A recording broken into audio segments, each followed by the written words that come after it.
It's another edition of WRAL Triangle and 2. I'm Mark Bergin. He's Pat Welter. Pat, a big week for Triangle football. The North Carolina Tar Heels, that's who we'll start with, 2-2 going into their bye week before the big game on October the 4th against Clemson. And what a time for a bye. You could say maybe the best time to have a bye or the worst, because they're going to have to sit with this 34-9 loss to UCF, which comes on the heels of two wins, yes, but one was against an American Athletic Conference team in Charlotte that you did not dominate, and you should have. Yes, you did dominate Richmond, but that was an FCS team, and then going back to the opener, 48-14 to TCU. UNC has not competed against teams that are on their level. UCF, quite literally on their level, had a new coach, had a lot of new players, no excuses, and you got destroyed. You got embarrassed. And right now you got to be asking yourself, where there's smoke, is there fire? Is Bill Belichick going to lose this team? Is he going to lose this locker room? And this is the moment where we find out, because it could go from bad to worse if a motivated Clemson team comes in here that's got their own set of issues, and if they blow their doors off, whew, things could get ugly quick. Clemson is 1-3. I think most people think Clemson is better than that 1-3 record, but this is a noon kickoff game.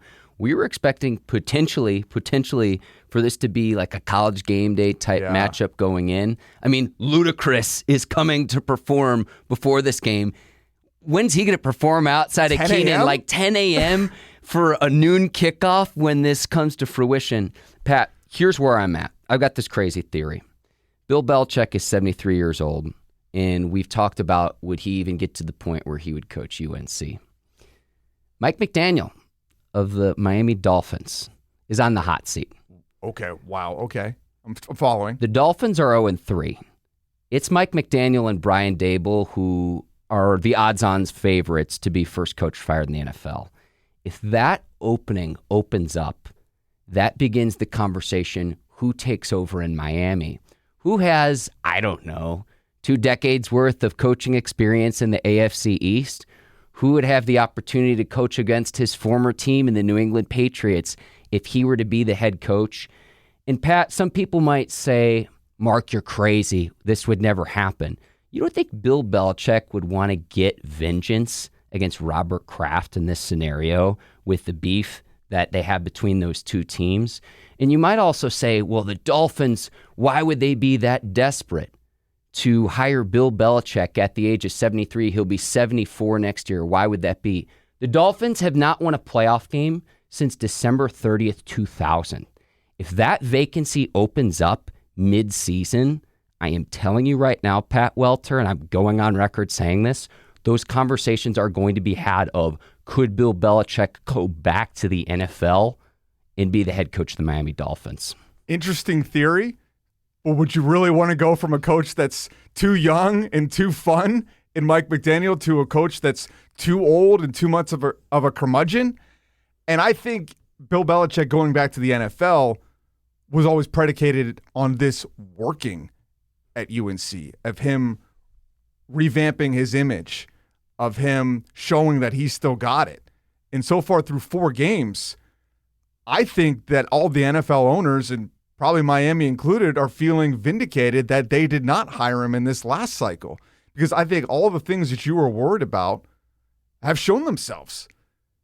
He didn't look, his judgment was in question, starting with Jordan Hudson. His judgment was in question with his track record of his last few drafts in New England, the way he was assembling his staffs in New England. And all those problems have reared themselves here. Jordan Hudson has been a distraction. The staff is subpar, and the players that they assembled are not good enough. There's not enough talent on this team to compete in a Power 4 conference. So, yeah, I'm sure he would love to go to Miami right now. I'm sure he was dying to get out of here. If you saw him in that press conference against UCF, he looked like he couldn't leave soon enough. But would any NFL team really want him after what we've seen through 4 games? Why take a 4-game sample size in college when he had all of those years of success? And I know a lot of that is attributed to Tom Brady. I also look at that buyout. $1 million as of June 1st. Take a fraction of the $10 million that UNC is paying him right now. The only thing I haven't been able to figure out in my brain, Pat, is this. The Dolphins have Tua Tagovailoa under contract for the next several seasons. There is an out in the 2027 season.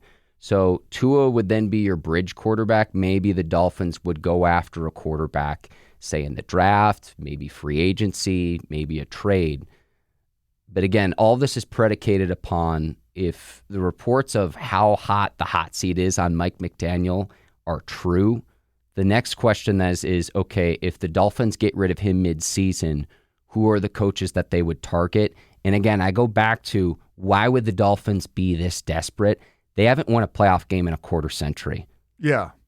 No, I mean, I think teams that I thought that if this went well, that he would be looking to go to the NFL, and it would be a team like that it would be a team that doesn't have the recent history, doesn't have the success, is clawing for any degree of relevancy. Somebody like Arizona Cardinals, Miami Dolphins, to your point, our very own Carolina Panthers. I mean, these are the kind of teams that are just dying for relevancy, which is what UNC globbed onto here with Belichick. And they won the offseason, right? Like, that was a success. You put yourself in the forefront, in the news. In terms of the news cycle, I mean, outside of that CBS This Morning interview, but Pat, with the offseason, I mean, okay, why were they doing that interview in the first place?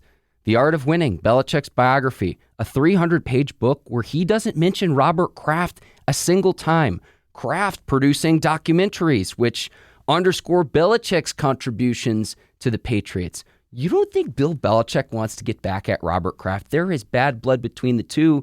The fact that each other are banned from, the Patriots are banned from UNC's facility, and Bill Belichick is banned from the Patriots facility, maybe I'm making too much of this, but if Mike McDaniel loses his job and you start talking about who are the candidates available who could potentially replace him, and again, if we were talking, say, even 5 years earlier, Pat, if Belichick were a bit younger, I think there would be no question we'd already be having these conversations. But for the fact of you haven't won a playoff game in a quarter century, this is just, I'm trying to read the tea leaves here. This is not an official report or anything like that, or having talked with anyone, but it's just looking at, the picture as a whole of where this is heading. We talk about UNC on the field, not even competitive against UCF. 217 yards of offense. 26 minutes of time of possession.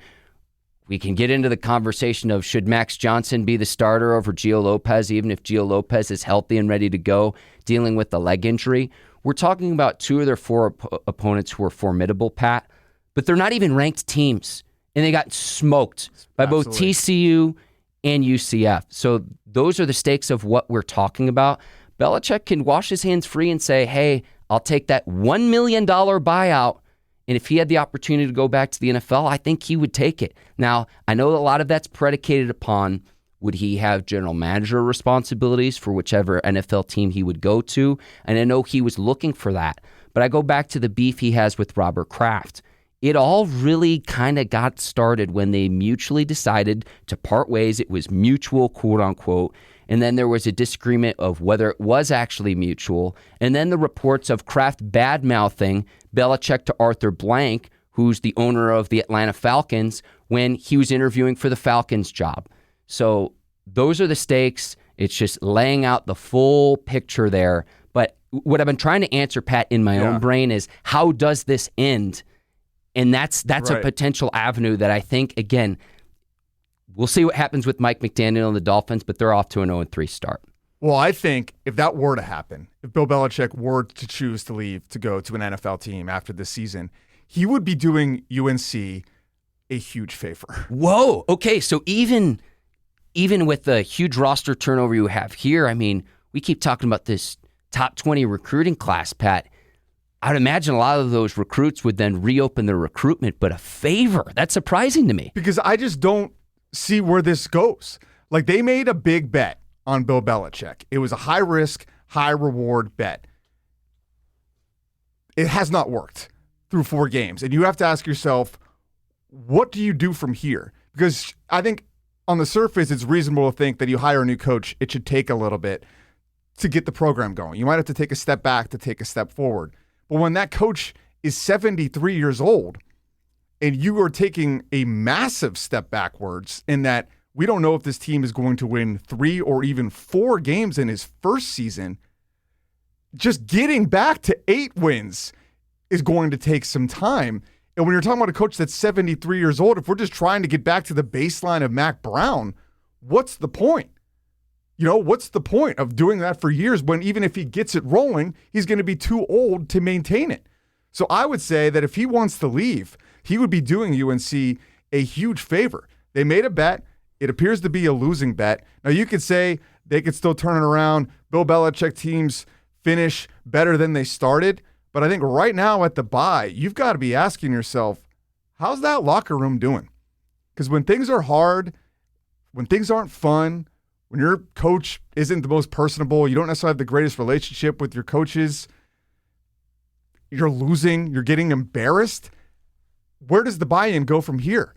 And that's what we got to wonder right now as we hit the bye week. Is he losing this locker room or has he already lost it?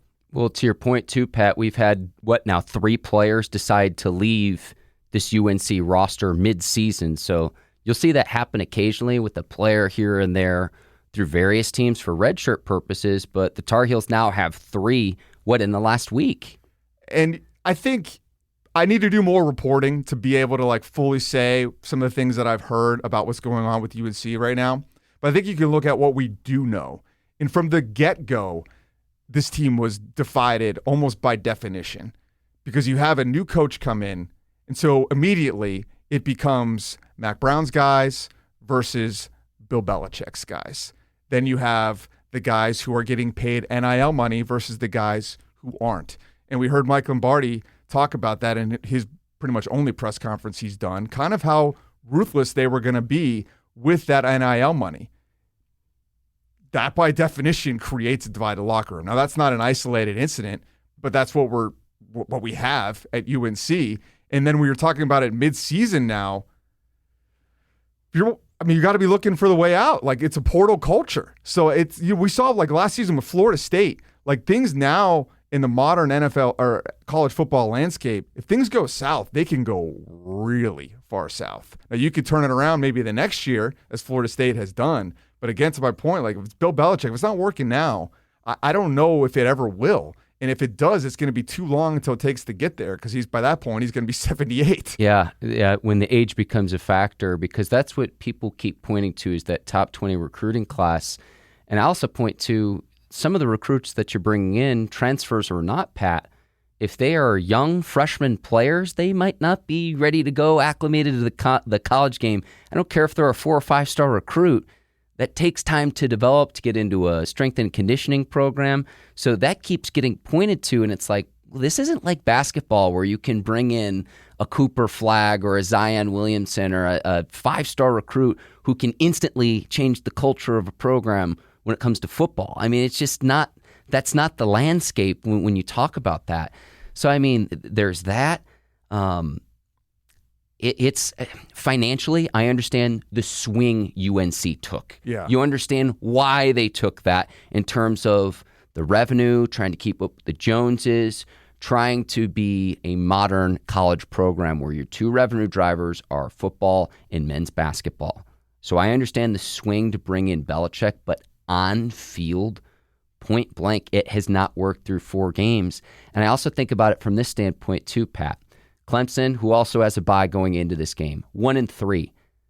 What is Clemson going to be at least a touchdown favorite? Probably a double-digit favorite going into the matchup against UNC, who technically has a better record. I don't think there's anyone who thinks that UNC is a better team than Clemson, even despite their respective records going into, again, that Saturday, first weekend of October. Yeah, you're looking at 2 coaches who maybe the game has passed them by. And Dabo's a coach that has been in college, that knows college, and that is struggling. This is hard. Coaching college right now is incredibly challenging. And the notion that Bill Belichick was going to be able to step in and learn this game right away was probably naive and certainly misguided. I include myself in that. I started to buy into the hype. I was skeptical at the beginning, started to buy in the offseason. But if you're looking at coaches like Dabo Swinney that have failed to adjust to this game, How is 73-year-old Bill Belichick going to adjust to it when he doesn't even have a baseline? Like, all the things that we were sold on why this would work clearly are not working. Like, he has no schematic advantage. He has no preparedness advantage. He has no talent advantage. He has no advantage. Like, clearly. Like, they just lost 34-9 to UCF, a team that is going to be average in the Big 12. They got blown out by TCU, and they're struggling to compete with an American Athletic Conference team in Charlotte. And I go back to none of those teams are ranked. You have a 2-2 record.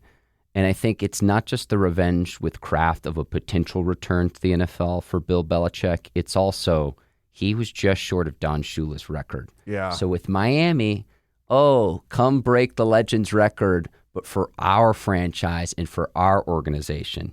Don Shula, 347 wins, Belichick, 333. So he was right there when he and the Patriots decided to part ways. And I'm telling you, when that opening opens up, I think Bill Belichick's name will be at least among the candidates that that team considers. I don't expect you to learn that mid-season. I think we would need to get to, say, at least December before you even have an idea. But with UNC, we're talking about even potentially trying to make a bowl game to get to 6 wins, and that looks like an uphill climb. That looks like a climb up Mount Everest right now, Pat Welter. I mean, let's get into a little bit like what we saw at UCF. Like, did you see the press conference? Yeah, it just, I mean, chewing gum, snorting into the mic. Like, I had to play. I'm glad you played it during the newscast. I had to. I felt like, am I? As a journalist, I was like, am I hanging him out to dry here? And I felt like, no. You're putting the full context out there. He was doing that throughout the press conference. You have to know how that's being perceived. Like, he just doesn't care that he's chomping gum and snorting into the microphone. I mean, I get it. If you have a cold, I understand. Maybe that mic was too sensitive, but it was just another piece in the puzzle. And I thought he had a different candor to him in that press conference. Like, he's had a degree of cordiality and empathy to reporters with their questions. And after that one, he was right back to Patriots Bill, and I think I wonder how things are going to go from here as things turn south here and, the sharks are in the water. How are things going to go? And then you talk about the buy-in level, right? Some of that comes to the decisions your coach is making. And I feel bad for Gio Lopez. I don't think he's been put in a position to succeed. He comes in here with the $2 million NIL reported number, right? He's brought in after the spring, which is a huge challenge for a quarterback. He doesn't know this locker room. It's the reps. It's becoming familiar with your teammates, with your coaches, with the program. Yeah, I mean, yeah.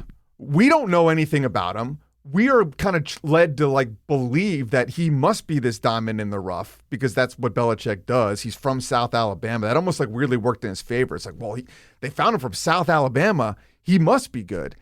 And he comes in and he's not ready. He does not look comfortable in the offense.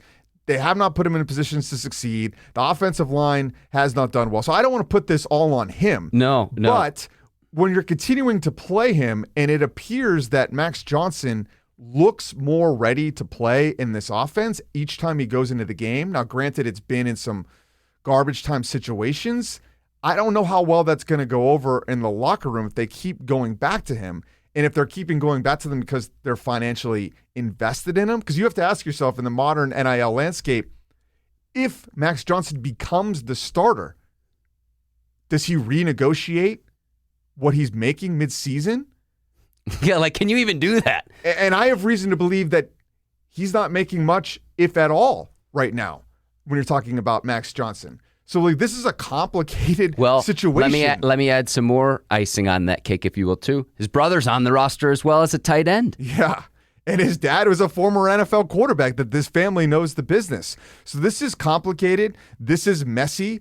And you're talking about a front office, quote unquote, here that is apparently botched the most important position in college football and in football, period. They brought in, Ryan Brown from Purdue, he leaves in the spring. They paid him something. In the transfer portal, yeah. So he left. He transferred here and then said, wait a second, not so fast.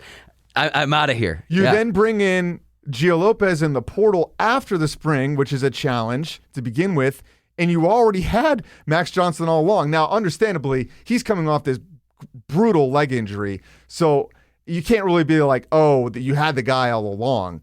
You didn't know what was going to happen when he went back out in the game. I think he's exceeded everyone's expectations, and it's an incredible story. But it just speaks to the general overall mismanagement by Belichick and their staff. Well, in the UCF game, they finally bring him into the game, and he leads the Tar Heels down for a touchdown like he did against TCU. But it took way too much time. It's like they're operating as if it's 0-0 in the first quarter. You're down multiple scores. It's like, where is the urgency? Where is the urgency to where it's like, are you playing to win the game or are you playing to try to make it look not quite as bad as 34-9 was not as reflective of it was. The Tar Heels were dominated, Pat. So I look at Gio Lopez and it's like 11-14. Is that bad? 87 yards, 2 picks. And at least they're moving the ball down a little bit with Max Johnson. I would give him an opportunity because could it be much worse than it is now? And then would you consider Bryce Baker as well? You have to, right? Because he's a supremely talented player. And if they don't give him a shot, he's probably going to transfer. They've got another QB commit from Georgia who's highly touted that they found. Bryce Baker was a find from the previous staff. He did commit ultimately to Belichick again. But you got to think this was a guy recruited by another staff, probably decides, okay, I'll give Belichick a shot. Yeah, I'll play for the greatest coach of all time. We'll see how it goes. I mean, the odds on him transferring seem very high. I'm not saying that I know that. It's just like reading the room. So yeah, I'd love to see what he has out there. But I think in the sample size we've seen of Johnson, he looks decisive. He looks like that he's made to run an NFL offense. I mean, the guy's a classic pocket passing quarterback. You know, he's got a frame like a Tom Brady, like a Drew Bledsoe. Yeah, much bigger than Gio Lopez. Much taller.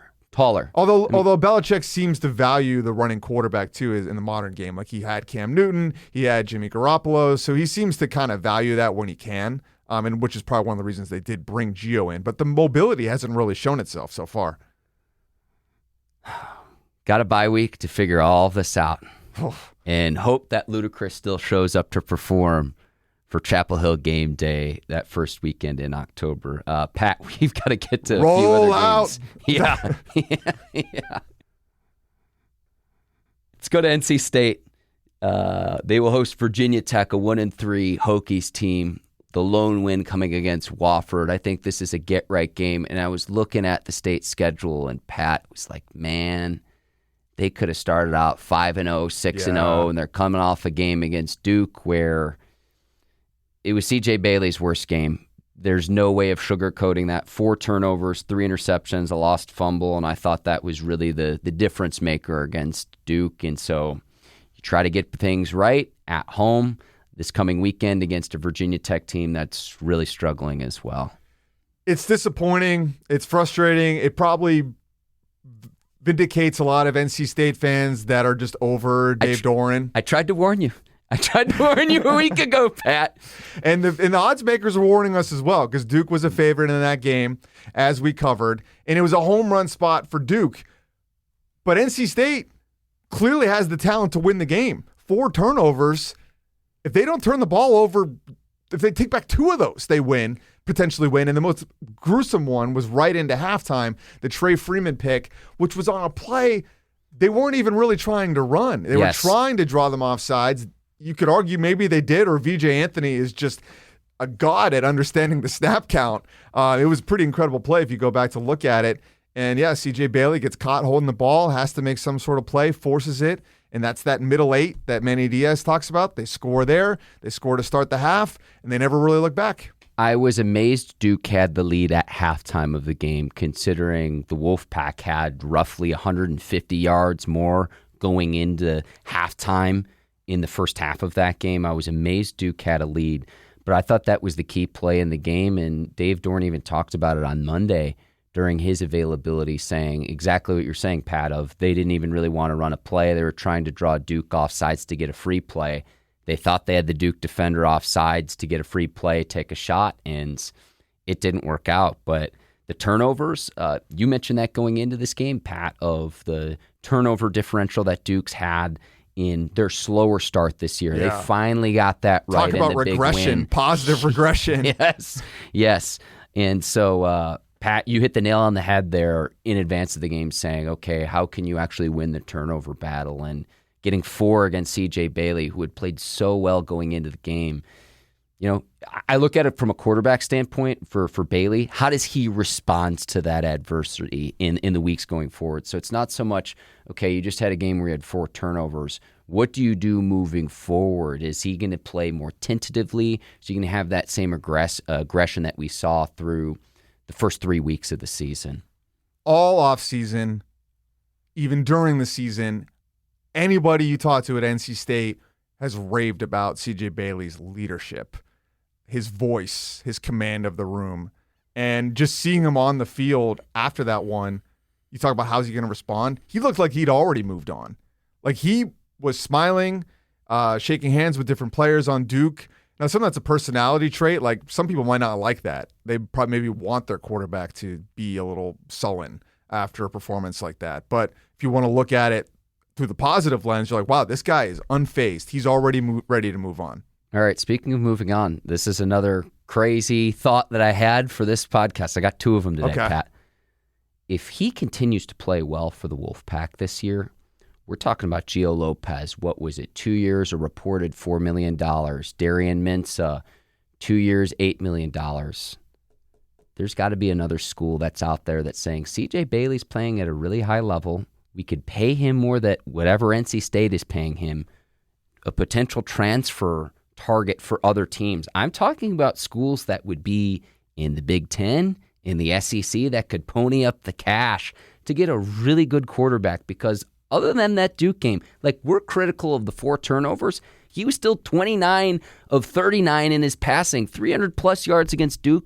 So if you're NC State and Bailey continues to play at a very high level, you have to look at other teams potentially poaching him after the season. He's still just a sophomore, Pat. Well, going back to your point about McDaniel and the Dolphins, I mean, if there's a culprit of a team that's going to try to poach CJ Bailey, Miami has to be the number one choice. They brought in Carson Beck this year. They brought in Cam Ward the year prior. They have shown a history here of paying big top dollar for transfer quarterbacks, and he is from South Florida. So that's all there for you, and I think every NC State fan, to your point, is waiting with bated breath at that. But he has a relationship here with offense coordinator Kurt Roper, who was his quarterback's coach before, became promoted to offensive coordinator this season. Clearly, they have a rapport. Like, he is so comfortable in this offense at a young age, and walking away from a place where you're putting up numbers that is potentially has you on a trajectory to be a first-round quarterback if he continues at this development stage. I don't think he's at that level now, but he could be, given his size and his kind of measurables. So those are things working in your favor.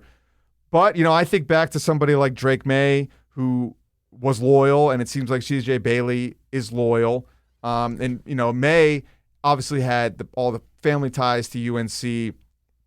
But you could say if he had transferred to Alabama that year, he could have won the national championship and the Heisman Trophy and been the number 1 overall pick. So if you look at it like that. That's a nice trifecta, Pat. And you look at how things ended for him, how being loyal benefited him. He could have fallen. Like, he went, where did he go? 3?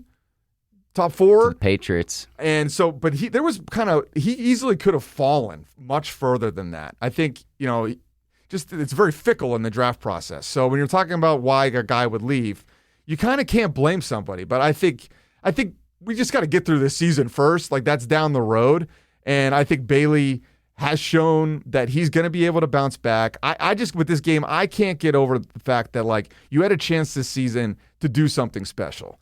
You've got we've talked about this before, an potential NFL quarterback, Hollywood Smothers. I can't wait to draft him on my NFL fantasy team. He reminds me of Alvin Kamara when Kamara was at Tennessee, just in terms of consistently making the first guy miss, a reliable pass catcher out of the backfield. You give him a little bit of space. The refusal to be tackled, but rarely does the first defender tackle him, Pat. Great footwork. So he's an NFL running back, and this receiving core is excellent. It's so deep. Terrell Anderson goes off in this game. Before that, it's Keenan Jackson, Noah Rogers, Wesley Grimes, not to mention Justin Jolie. The offense and the offensive line, I think, has played well. And it's just so ironic because NC State's been built on defense, and that's now their Achilles heel. And, yeah, they're situationally fine, but in a game where they turn the ball over, they give up 45 points and they can't win. Your defense is put in terrible situations consistently in that game against Duke because of turnovers and your defense just getting gassed after certain points. I mean, the game-sealing touchdown at the end of the game where it's just a busted play and the Duke player rips through the line of scrimmage and it's just like ball game. I cannot believe we're at it. You told me this was going to happen, Pat, where Duke potentially is the best team in the state again. I can't believe it's deja vu all over again, and that's the way that it's trending through 4 weeks of the season. Yeah, can't believe it. Credit to Manny Diaz, and he's blessed us with some fun phrases this year. Architect of our own demise, short-term negative feedback, and after this one, it was press the reset button. Unplug the computer and plug it back in again.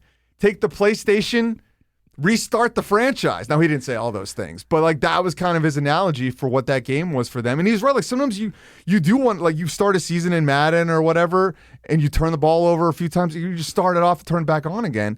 And that's what Duke did for this game, basically. And they found their identity. And, yeah, they've lost 2 games, but they were against good teams. And, they found something in this game for sure. Duke's got Syracuse noon on Saturday. That'll be on the ACC Network. Road game. Syracuse team coming off a big upset against Clemson. And so effectively Clemson with 3 losses. I mean, they're not going to make the college football playoff at this standpoint. I can't believe Clemson's 1-3, but Syracuse coming off a huge win in that one. And throughout the whole game, I mean, they had the lead for the vast majority of that game. It's just Clemson going to work its way back in this game and huge weather delay. Yeah. And they lose their quarterback, Steve Angeli, going to be out for the rest of the season for Syracuse. So that works in Duke's favor here because this was going to be a really tough game on the road at noon, coming off a big win over your rival. I mean, I guess you could say Syracuse could be in a flat spot coming off of a huge win over Clemson. And now they're a favorite on the road. And that's a little dangerous to just discount. I think we do this in college a lot. It's not necessarily the same. Like when an NFL team goes to their backup, it's a precipitous drop. But a lot of times these backups in college aren't that far off from the starter. Now, Ricky Collins, I was looking at him. Guy's only thrown 21 passes in his college career. So he doesn't have the experience, but he has some pedigree because he was at LSU before this. So we'll see. That's all I know about him. But Syracuse is a program. They were 10-3 last year under Fran Brown. Let's talk about coaches leaving for other schools. This guy's going to be a hot name. So nothing about this is a layup, even if the quarterback's out. You mentioned the hilarious Duke slogans, architect of our own demise. That, print the T-shirts. Can we make a shirt? Yeah. Because that's me. I'm the architect of my own demise. Yeah. Things I eat and put in my body. But, I mean, good for Duke.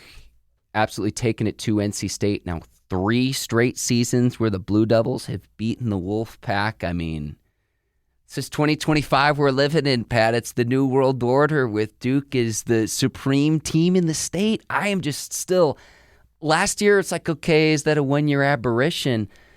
I mean, we'll see. To me, this is good to see how Duke performs against some of the teams outside of the state, against some stiffer competition. Again, Syracuse coming off a big win, too.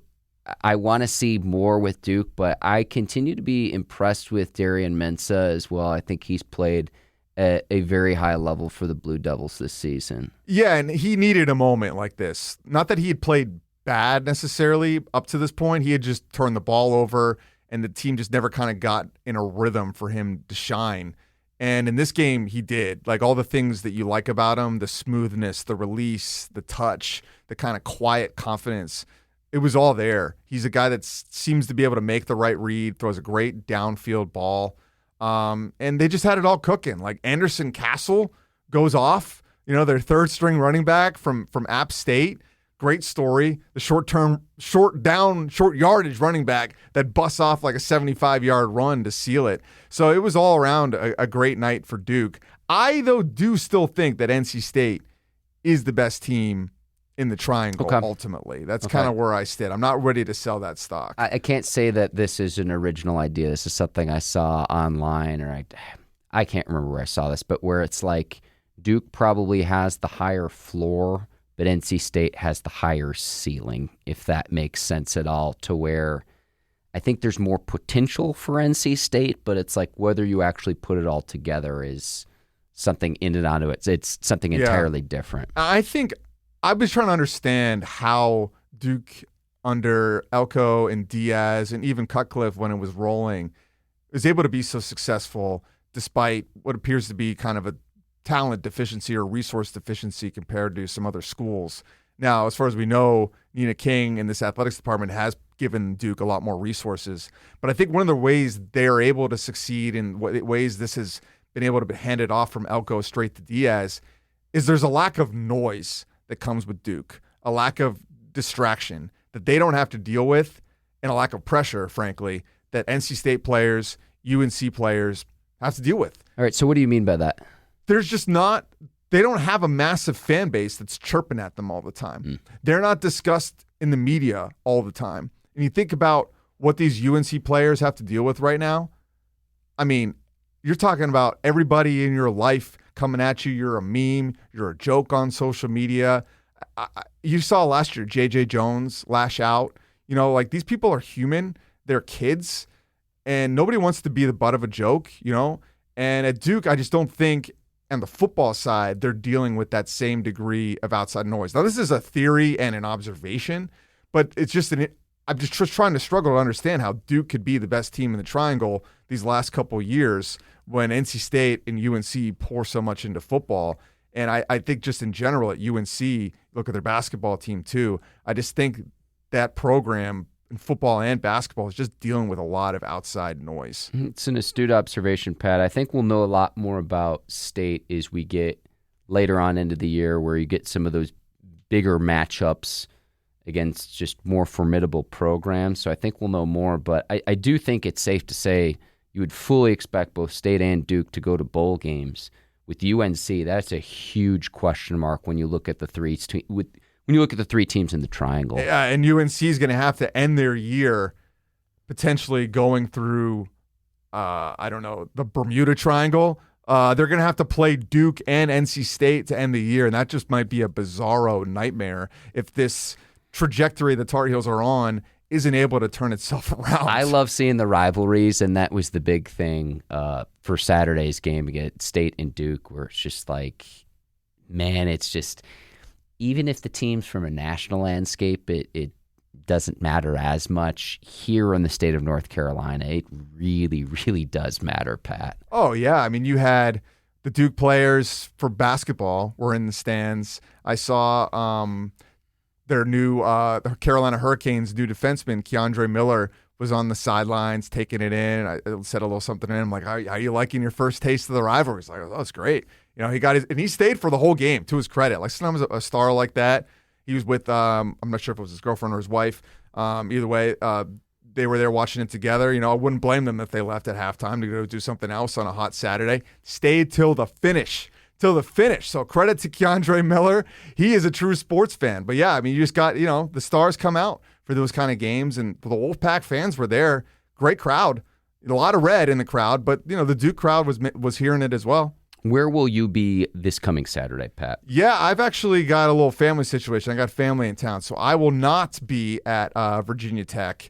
I had to realize that last night. That was sobering, as I realized I took the wrong day off. Okay. And my wife is like, what? And I'm like, no, I wrote it down. Honey. Like, see? here it is. So I brought it up, man. and it was like September 28th, right? She's like, no. It was September 27th you needed off. I can't spend the whole day with your parents, with the kids. Sunday, they're leaving. And I was like, oh, gosh. So I had to fix that. So, yeah, long story short, I will be off Saturday. My parents are visiting. I will be watching. Chris Lee will be at the Virginia Tech NC State game. Okay, and we'll have full coverage from Duke and Syracuse.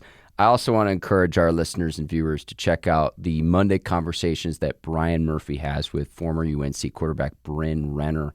A lot of great observations about the Tar Heels.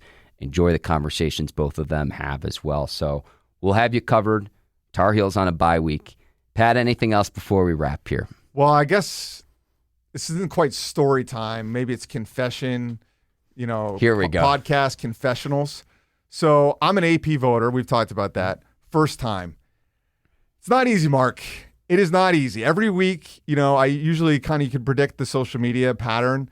I'll get tweets from people that I'm like the highest on their fan base. They'll be like, Pat Welter knows ball. And it's like, Ole Miss Rebel 104 for life, or not to pay that with an egg is their picture on their X account. And then the other most predictable thing is like the fan base I'm lowest on. I'll hear chirping from them. Okay. And this week I just made a mistake.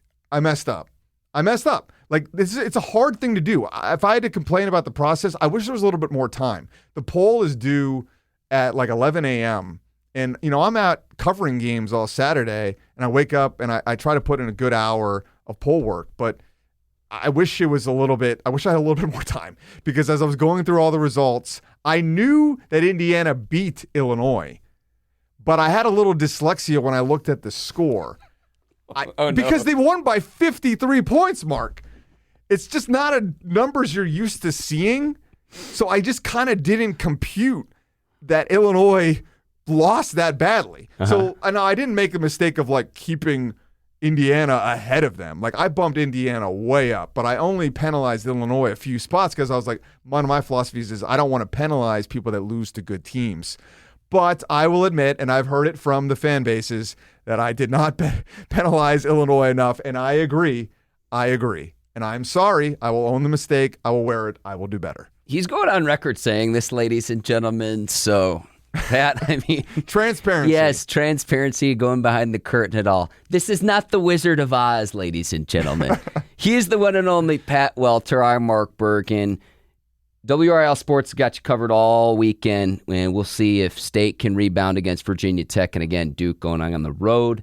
Tough test against Syracuse. Again, Pat Welter, Mark Bergin. Thanks for listening, watching. If you haven't already, leave us a 5-star review, Apple and Spotify, and on YouTube. If you haven't already, hit that subscribe button. Thank you so much for watching. We will see you next week. Until then, take care, and so long, everybody.